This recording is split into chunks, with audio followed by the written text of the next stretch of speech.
আসসালামু আলাইকুম। কুষ্টিয়া দৌলতপুরে পীরের দরবারে অগ্নিসংযোগ ও পীরকে হত্যার ঘটনায় গভীর উদ্বেগ ও তীব্র নিন্দা জানিয়েছে বৈষম্য বিরোধী ছাত্র আন্দোলন। আজ শনিবার সংগঠনটির দপ্তর সম্পাদক শাহাদাত হোসেনের পাঠানো এক সংবাদ বিজ্ঞপ্তিতে এই তথ্য জানানো হয়েছে। সংবাদ বিজ্ঞপ্তিতে আরো বলা হয়েছে, শনিবার দুপুরের দিকে কুষ্টিয়া দৌলতপুর উপজেলা ধর্ম অবমাননার অভিযোগে পীরের দরবারে ভাঙচুর ও অগ্নিসংযোগ করা হয়েছে। পাশাপাশি শামীম রেজা ওরফে জাহাঙ্গীর পীরকে পিটিয়ে ও কুপিয়ে হত্যা করা হয়। বৈষম্য বিরোধী ছাত্র আন্দোলনের নিকারজনক ঘটনায় গভীর উদ্বেগ প্রকাশ করার পাশাপাশি তীব্র নিন্দা ও প্রতিবাদ জানাচ্ছে। এতে আরো বলা হয়েছে, এর আগে অন্তর্বর্তীকালীন সরকারের সময় মাজার ভাঙা মৃত মানুষকে কবর থেকে তুলে পুড়িয়ে দেওয়া, দরগা ও ওরসকে কেন্দ্র করে হামলা, ভাঙচুর ও অগ্নিসংযোগের মতো নিকারজনক ঘটনা ঘটেছে। কিন্তু নির্বাচিত সরকারের সময় এসেও এই ধরনের ভয়াবহ ঘটনা অত্যন্ত উদ্বেগজনক ও উৎকণ্ঠা।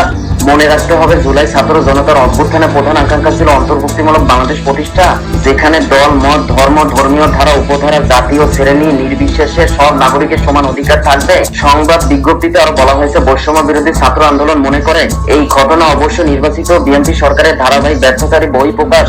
এই ব্যর্থতার দায় অবশ্যই স্বরাষ্ট্রমন্ত্রী সালাউদ্দিন আহমেদ এড়াতে পারেন না। এতে আরো বলা হয়েছে, এছাড়া বৈষম্য বিরোধী ছাত্র আন্দোলন যেমন ধর্মীয় অনুভূতিকে শ্রদ্ধা ও সম্মান করে, তেমনি প্রতিটি ধর্ম, ধর্মীয় ধারা, উপধারা, মত প্রকাশের স্বাধীনতা এবং নিজস্ব ঐতিহ্য, শিল্প, সংস্কৃতি চর্চার অধিকারকে সম্মানের দৃষ্টিতে দেখে।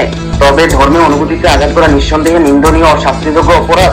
তাই এই ধরনের কোনো অভিযোগ যদি থাকে, অবশ্যই তার জন্য রয়েছে আইন ও বিচার ব্যবস্থা। বাউল শিল্পী সহ ফকির অন্যান্য ধর্মীয় ধারা, উপধারা, ভিন্ন মতাবলম্বীদের নিরাপত্তা নিশ্চিত করার আহ্বান জানাচ্ছে।